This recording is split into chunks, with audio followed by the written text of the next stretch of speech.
आज एन्काउंटरमध्ये जी आसामी आलेली आहे ते राजकारणामध्ये सक्रिय आहेत, माजी मंत्री राहिलेले आहेत आणि सध्या राज्यसभेचे खासदार आहेत.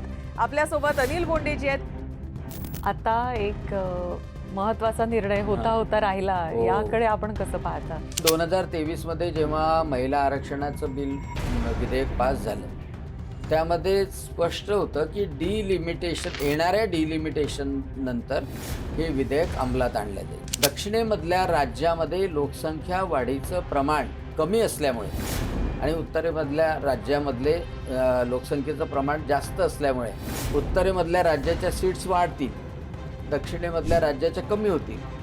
म्हणजे ही असमतोल निर्माण होण्याची शक्यता होती आणि म्हणून 1.5 पट खासदारांची संख्या वाढणं डिलिमिटेशनमध्ये आवश्यक आहे आणि तेही कोणत्या राज्यावर अन्याय न करता आणि त्यामध्ये 1/3 महिलांना सामावून घेणं. म्हणजे या सगळ्या गोष्टी एका विधेयकामध्ये ज्या होत्या ते हाणून पाडण्याचं पाप काँग्रेसने केलेलं आहे. नुकतंच जे प्रकरण घडलेलं आहे अमरावतीचं आणि त्याच्यानंतर आपण बघतोय कोल्हापूरचं, या प्रकरणांकडे आपण कसं पाहता?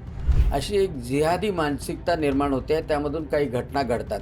हे प्रकरण जेव्हा माझ्याकडे आलं त्यावेळेला त्याला वाचा फोडण्याचं काम मला करता आलं आणि पोलिसांनी सुद्धा त्याची दखल घेतली. आता ते सर्व 8-10 जणं ते आतमध्ये आहे, परंतु पूर्ण विक्टिम्स अजूनही समोर नाही आले.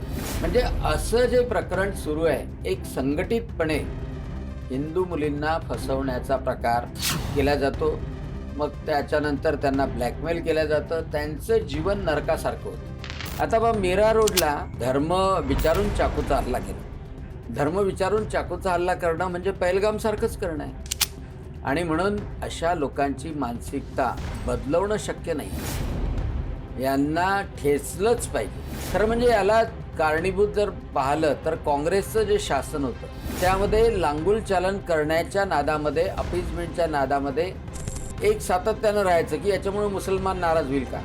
आताही एवढे प्रकरणं घडल्यानंतर कोणतीही मुस्लिम संघटना येत नाही त्याचा निषेध करायचा.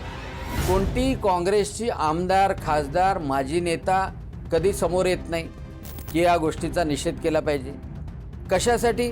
तर फक्त एकाच गोष्टीसाठी की मुस्लिमांना वाईट वाटेल.